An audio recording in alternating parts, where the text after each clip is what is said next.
Love my evil Twinkie. There are certainly boxes and things up here that you could hide behind. Sort of searching through this, it doesn't seem to be the case that anyone has actually hid up here. Most of these things seem to be unmoved or untouched, and there's a lot of dust in the corners and stuff to sort of testify that no one has actually moved back here for quite a long time. Well, if these two individuals were ambushed, I don't think the killer was waiting for them or for anyone on this floor. I would assume the most interest would be on the ground floor, which I think we should return to. I was thinking, is it necessarily one killer? Shrugs like, as far as I'm aware, but it's not like we haven't. Perhaps if we could find a point of entry or where the individual hid. Saloro shrugs. It seems just as easy, though, that this could have been done with one person. Dispatch Banny Harker and then toss Katrine into the mill itself. The axe might actually have belonged to Mr. Harker, and the one that killed him might have been undead, hence the rotten flesh on the axe. Certainly possible, but Saloro shrugs. I don't see any way to determine where to go from that afterwards, although if we're looking for some sort of rotting creature, that might make us search easier, but I think if the creature's rotting, it wouldn't really show itself either. No. It is a possible idea, since we have experienced undead before. I mean, if it were not for the size of the wounds themselves, I mean, they don't look as if they were made with a small implement that a goblin would use, right, DM? These are some pretty heavy gashes. Yeah, this is... Well, maybe a particularly vicious goblin maybe could make it, but the precision needed for the sort of carving in the chest... The fact that the goblin probably doesn't care about the 7-pointed star unless, the last survivor of the 3 tribes that were decimated is inspired by Malfeshnikor the Devourer to exact vengeance upon the Longshape. I'm not saying it's impossible, I'm just saying, Saloro doesn't think it's likely. Anyway, that's my motion there. There's nothing for us further up here. We can return back to the ground floor and take a concentrated look-see. Right. Alright. Is there an outside area like this on the picture here? Yes. Oh, Arenoss will go over there then and have a look. Yes. Coming down, the party notices that Roldar seems to have made his way out on the loading dock. He seems to be crouched down, sort of inspecting something on the dock. Found anything, Roldar? Yes. Footprints. Oh. White ones. They look quite recent.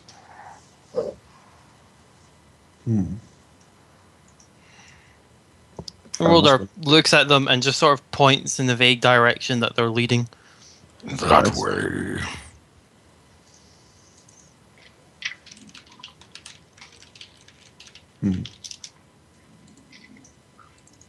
I guess Arenoss will have a look then, if no one else wants to. Certainly. Yeah. Brilliant.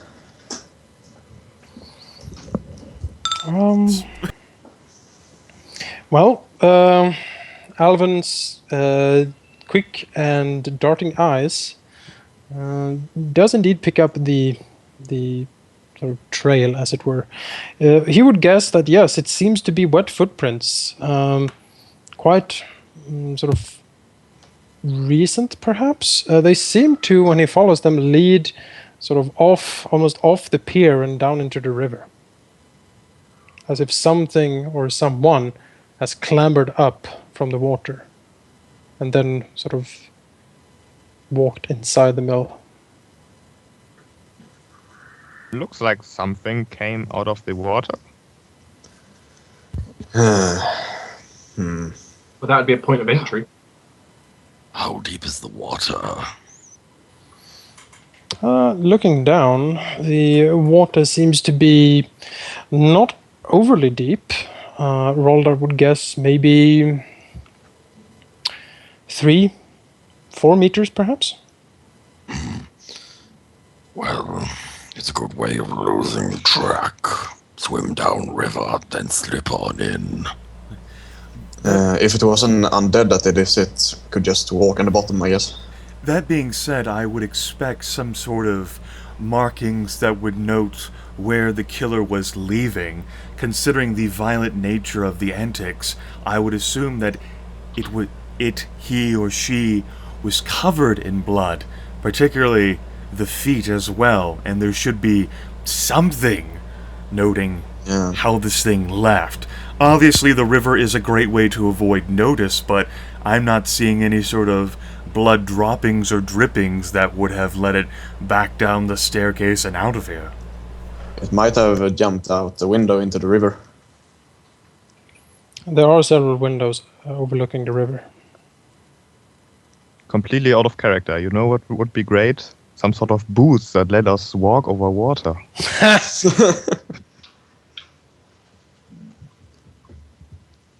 It's only for a short distance, though.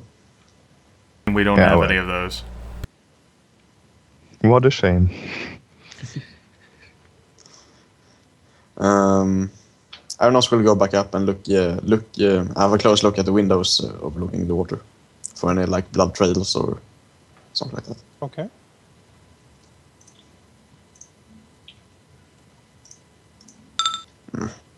One of these days. And roll higher than a 4. Yeah.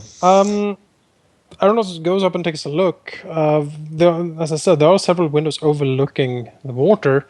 It certainly would be possible for someone to sort of jump from a window down into the water.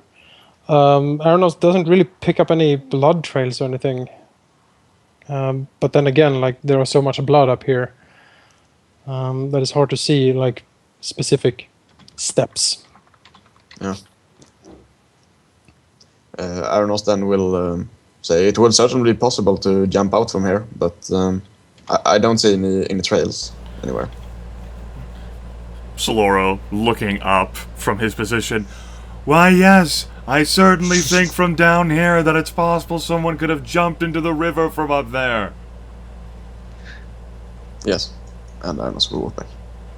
Saloro pulls his hood back up, shaking his head like, fucking really?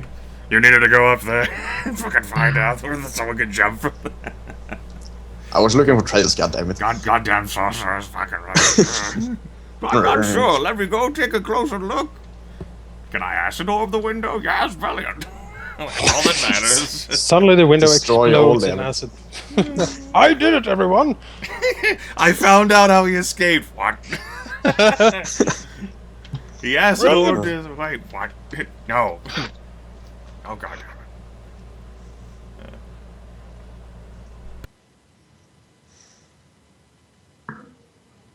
Hmm.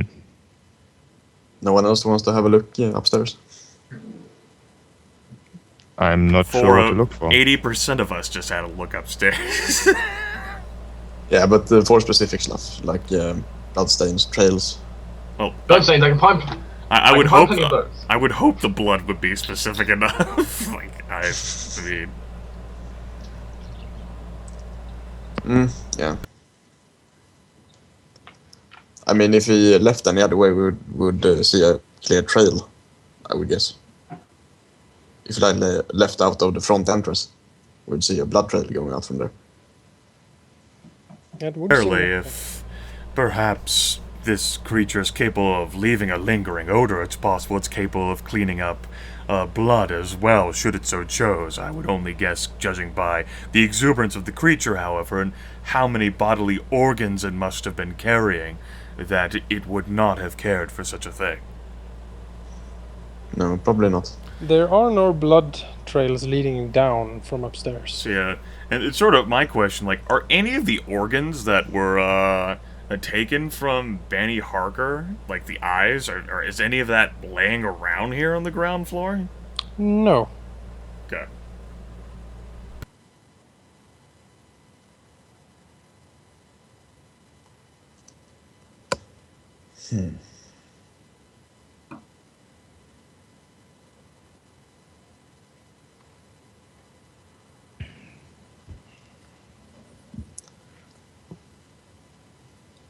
So what do you suggest we do now? Longer the Invest Spiral this. Vanguard's problem. Let's go to Magnemar. Out of character. Totally good idea. We're done with Sandpoint. Okay. We cleared out 60% of the goblins here. They can take care of the other 40%. Yeah, it's enough to suddenly they've got a lot of power, a lot of room for them to expand. They're not going to bug the humans for a while, hopefully.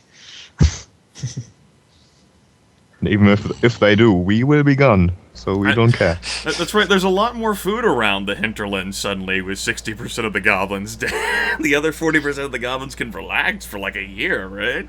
They're pretty Yeah, all quick them turnaround. pickles. Sheriff Hemlock walks into the to the middle and takes a look around. Sort of sees the party out in the loading dock and approaches them. Well, what do you think? I have a few theories. It probably, whatever it was, came out from the river and in that way. But we don't know which way it left. Probably out the window on the top floor. Hemlock nods. I see. A sign, the seven-pointed star that is carved within the chest of Banny Harker, which ties into every other problem we've encountered since our arrival here in Sandpoint. Hemlock blinks. 7-pointed star? Yes, and Saloro will actually reach into his robe, somewhere deep within, the little symbol that Erevan gave Saloro, he didn't do anything with, holds it out to Sheriff Hemlock. Not one we found here. It is the unholy symbol of Lamashtu, the mother of monstrosities and monstrous births. There are catacombs devoted to her beneath Sandpoint, which we access via the glassworks, and there are catacombs devoted to the seven-pointed star beneath Thistletop as well. Hemlock sort of takes a good look at the medallion. That is a strange symbol. Saloro shrugs like, judging from as far as I know, this could be any sort of long-time servant or yet another individual who has recently been inspired by her evil, who has some cause or some reason to hate the people of Sandpoint for whatever misguided reason, and has invoked the name of this evil deity in exchange for some power, and the mutilation of Banny upstairs was some sort of tribute and homage, considering the organs that were collected. Saloro shrugs. Perhaps they were for another sort of sacrifice or some other gruesome ritual. It's hard to say. Hemlock nods. I see. But he nods towards Erevan. The note that was found on the scene here. It was addressed to you, Erevan.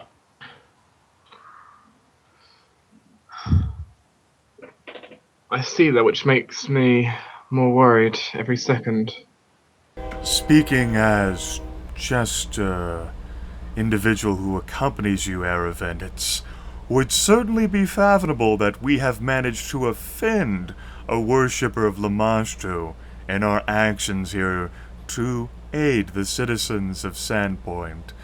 It's also possible that we may have, or you in particular, have offended or slighted someone who in return saw none other course of action but to turn to Lamashtu for aid or assistance.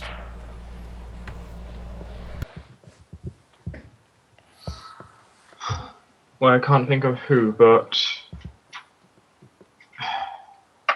I will find out who. Hemlock nods. Well, if this symbol is the connecting tissue to the things that have happened recently, he looks at it with quite apparent suspicion. Maybe researching it more would be a good lead.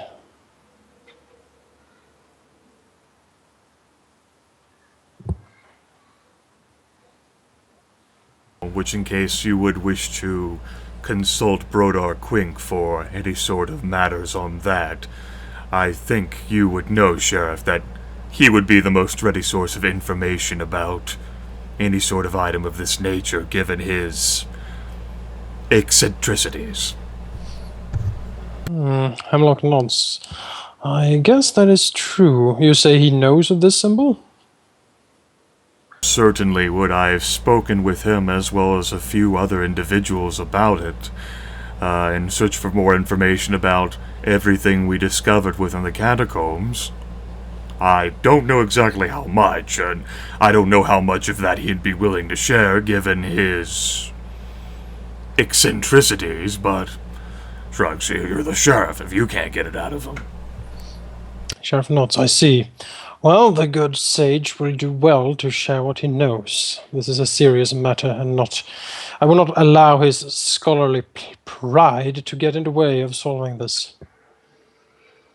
Which something you should definitely handle yourself, given your authority and position here within the city. For as much as he might appreciate what we have done, one way or another, I don't quite think we have the same pull. He nods. Perhaps. He looks around, but I do believe that you have spoken with him at length on several subjects before. Perhaps having one of you along would maybe ease his suspicions a bit. Saloro says, given how I believe I have the most familiarity with him, I imagine I would be the one to go with you, Sheriff. He nods. Excellent. Then I would be pleased if you would like to join me for a short chat with the good sage, then. Saloro offers a wry, sardonic chuckle. I'm not sure whether enjoy is the right word, but I will accompany you, Sheriff. No, thank you. He looks at the rest of the party. We need to try to clean up the bodies here. If you have anything else you want to check in here, please do so. And when you leave, tell my man outside that it's clear to clean up this mess. There is also, Saloro looks at the others. The girl's father, or rather the lady's father, Vinvender, if any of you are experienced in sort of diffusing the tension, given the fact that the sheriff said he is naturally angered to begin with, and he has lost his daughter, if none of you are capable of handling such a situation and getting any information out of him, then I would avoid it and you can leave it to me. But if any of you can, then you don't have to rely on me for sort of poking into the good merchant's head.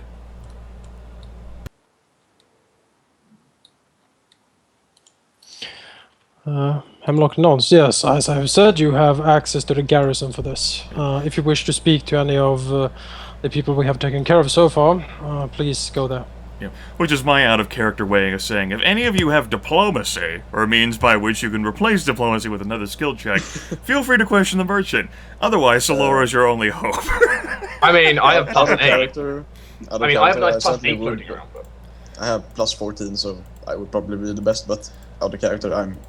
Fucking sorcerer, of course he'd connect with people, wouldn't he, that son of a bitch? Yep. Yep, you're definitely the best. Even with my arcana, I only have a plus 13, so it's you and your fucking charisma. Fucking charisma. Of course it is, son of a bitch.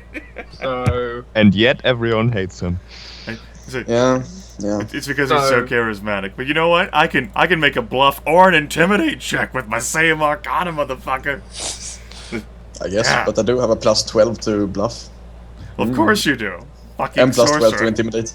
Of course you do. Fucking sorcerer. No useful skills other than the social ones. Good job. Well, yeah, in that case, I mean...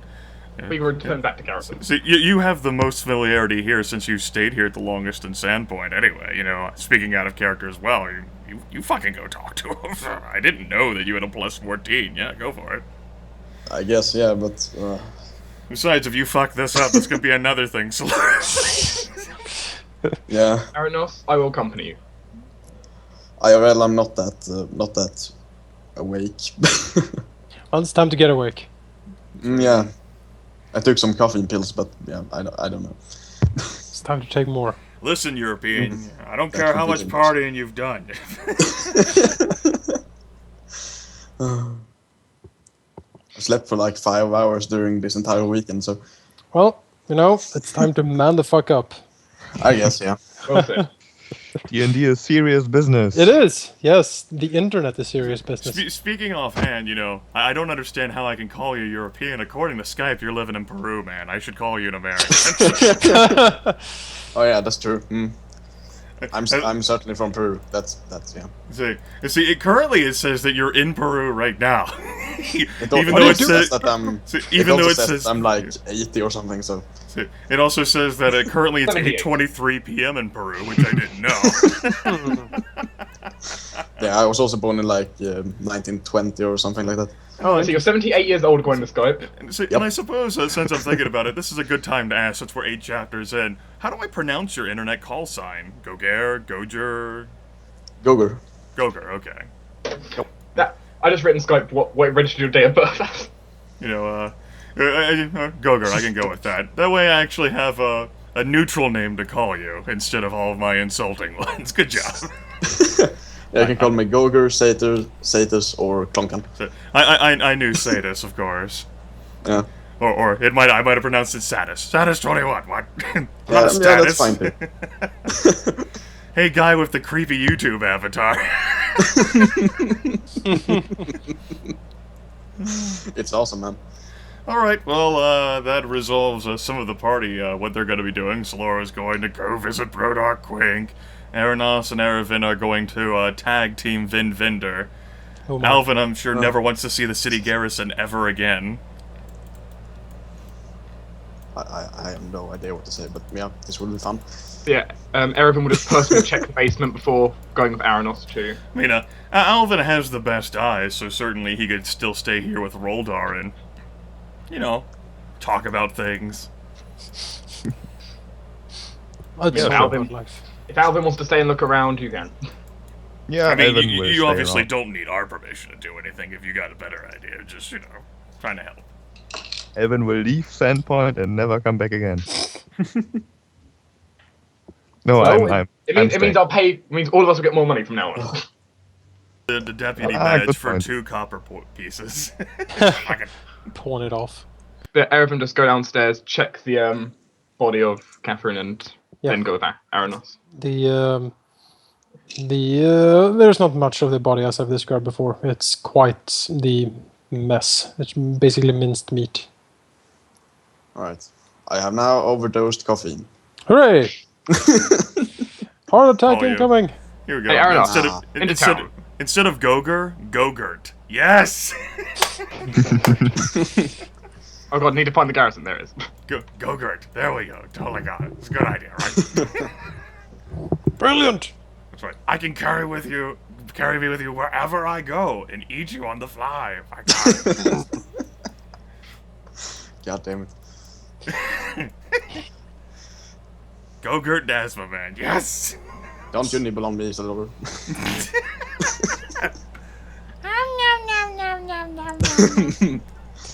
Alright. Yes, let's start with the Sagely bookstore. Sheriff Hemlock walks with Saloro through town and slowly but surely make their way to the Sagely bookstore, whereupon the good sheriff walks forward and quite heavily knocks at the door. There's a few minutes of pause, and then the door suddenly opens, and the ever-peering eyes of Robert Quink peers out. Yes? Sheriff Hemlock looks at him. We need to speak to you for on a matter of quite importance, Brodert. I hope you can let us in. I think you know Saloro here. He indicates the wizard. He will be listening in on this conversation for his expertise. Brodert sort of peers up at Saloro, sitting on Heinrich, and nods. Ah, yes. Wave. I remember the young man. He nods sagely and opens the door a bit. Well, come in then, I suppose. But I'm in the middle of my research. Dismount from Heinrich and remove the hood and veil, and upon entering, he'll just go and, like, apologize for interrupting your noble and valiant research, Brodot, and, go into, like, 17 planes, you go into, but this is a matter of great importance, apparently. Remember the 7-pointed star, there were killings in the Sandpoint Stall Mill pertaining to them, and just looking to find more information, and you're, of course, the leading expert on any sort of these matters, and we just humbly request for your expertise on the situation. The diplomacy check. This seems to mollify the sage quite a lot, and his pride gets a few strokes, and he likes that, and nods and says, "Well, of course, I'm the leading expert. Yes, quite." We had no adjusts his idea, glasses. what we would do, since without all of the years you've devoted to this noble research and pursuit into the catacombs and the 7-pointed star in Lamashtu, we would not have known where to begin. Of course, yes. Please sit down. And he sort of points at whatever shares are free of books at the moment. The ample relics that Saloro brought back, sort of the pieces of the pieces of furniture, like this huge chunk of walls sits sort of leaned against the wall of Brodert's study, and yeah, there's a lot of papers here, and he has started to quite obviously going through all of the material that Saloro brought to him. Saloro will look at the sheriff and just, lightly shrug and have a seat. Yep, the sheriff sits down quite stiffly. Brodert rummages around. Well, thank you again, young man, for all of the things you brought me. They're quite interesting. And he adjusts his glasses. I knew I was right all along, actually. And he smiles. Yes, the old farts back in Magnamar will have quite the shock when my thesis comes out. Oh, yes. He strokes his beard and nods to himself. Now then, you were asking about some sort of thing, right? Something of importance. Saloro's going to be quiet. This is the sheriff's line of questioning. He was only here to help grease the wheels and get the sheriff through the door. That's it. The sheriff begins. Well, Brodot, we have had a quite gruesome murder out at the sawmill, actually. The sage blinks in surprise. I see, but what does that have to do with me? I'm a researcher. Well, we found one of the bodies carved a special symbol that Saloro here tells me you are quite the expert on. Into his robe and pull out the talisman, the 7-pointed star. Brodot adjusts his glasses and peers towards the symbol. Ah, yes, the 7-pointed star. I have actually, where was it? And he starts rummaging around, but, among all the papers, like stacks of books fall everywhere, and motes of dust emerge from the heaps of knowledge the sage has long since forgotten he has read. And he, after a bit of sort of rummaging around, he brings forth some pieces of paper. Ah, yes, I've collected it here. Well, you see, young man, and he points at Saloro, when you brought me those fine, interesting, and quite important historical artifacts from the Thistletop, he waves his hand, whatever that was, I've started to piece it together. And this symbol, he points at it, it's actually quite prominently featured on many of these murals, as you no doubt have seen. And he points at several of them, sort of around the room.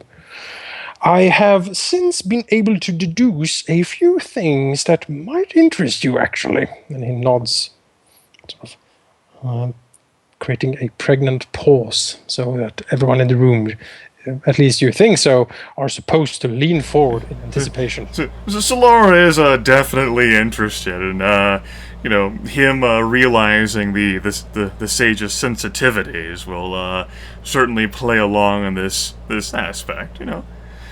Part just like an over-exaggeration of the truth.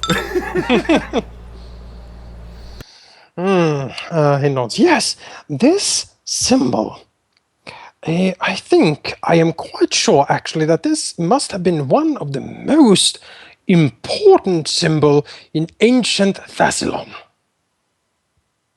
And he smiles. It is quite obvious, very important to them in many aspects, as you can see here, here, and here. And he points at sort of different parts of the pieces of mural that Saloro brought back, as well as several sort of small pencil sort of what do you call it? Rubbings, pencil rubbings that Saloro brought back, and also several ones he has done himself.